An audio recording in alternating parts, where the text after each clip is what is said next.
Здравейте! Днес решихме да направим една много вкусна българска рецепта, а именно боб с кисело зеле на фурна.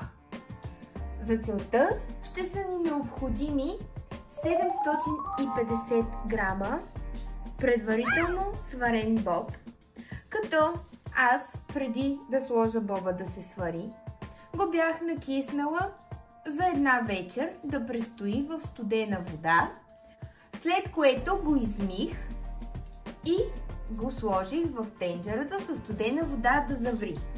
При боба е важно да изхвърлим първата вода след като заври.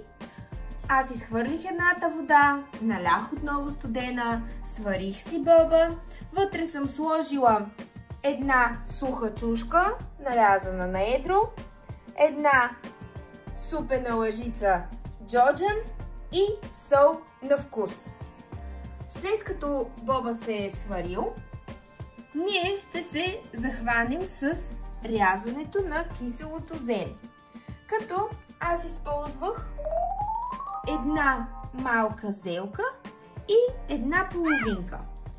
Режем зелето на едри парченца.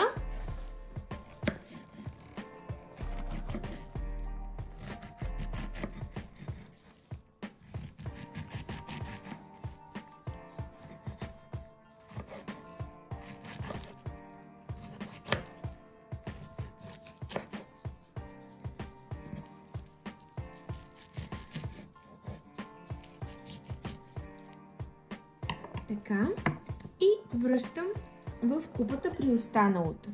Както виждате, киселото зеле, което използвам, не е твърдо, а е леко-меко, така че ще му отнеме и по-малко време за приготвянето. Тук съм нарязала и прас лук, като използвах 2 стръка прас лук. Също така ще са ни необходими 6 супени лъжици олио и 3 чайни лъжички червен пипер. След като нарязахме зелето, е време праза да бъде запържен за няколко минутки в нагорещеното олио.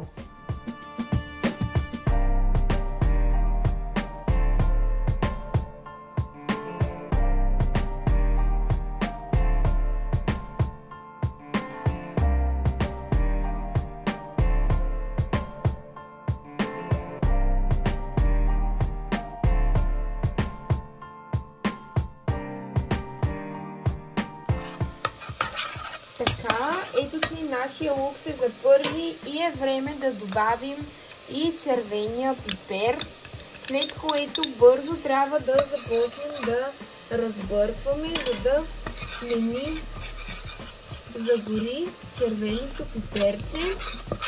За любителите на лютичкото, каквито сме и ние, сме сложили и една от 3 чайни лъжички е с люто червено пиперче. Така замириса много хубаво на препечен червен пипер и вече е готово да го дръпнем за момент от котлона. Към получената вече смес ще добавим и нашето кисело зеле.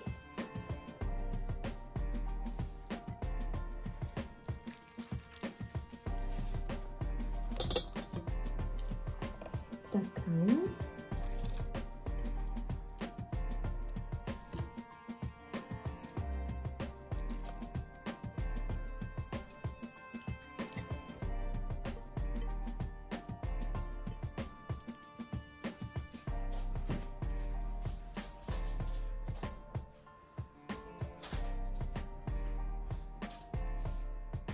И ще налеем тази паничка с зелева чорба, около 250 мл, след което ще върнем отново на котлона да заври за около минутки. Така, ето че нашето зеле омекна още повече и сега ще го прибавя към боба.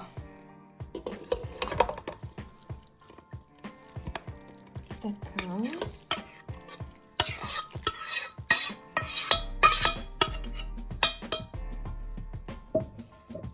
Ще разбъркам добре.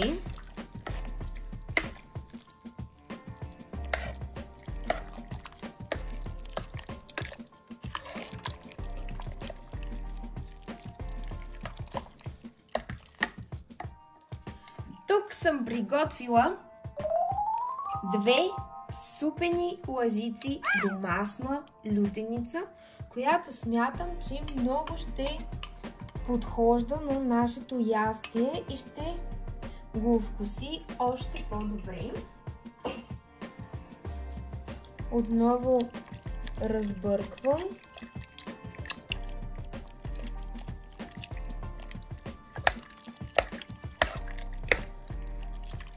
И ще прибавя 250 мл вода. След което връщам отново на котлона, изчакваме да кипне и след това го прехвърляме в тавата. След като кипна, е време да прехвърлим нашето ястие в тавичка и да печем в предварително загрята фурна до 180 градуса, докато не придобие приятен златист загар.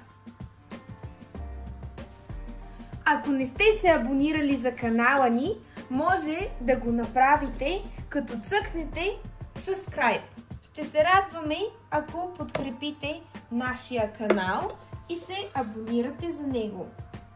Ако вече сте го направили, благодарим ви за подкрепата и се надяваме съдържанието, което качваме, да ви харесва.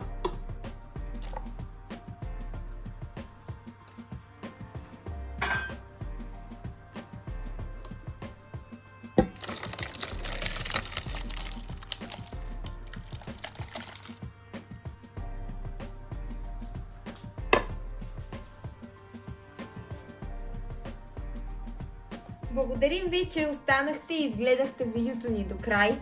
Ето го и финалния резултат. Изглежда много апетитно и се обзалагам, че ще е много вкусно. Ако рецептата ви е харесала, моля, абонирайте се за канала ни, така ще подкрепите нас и развитието на нашия канал. Да ви е сладко!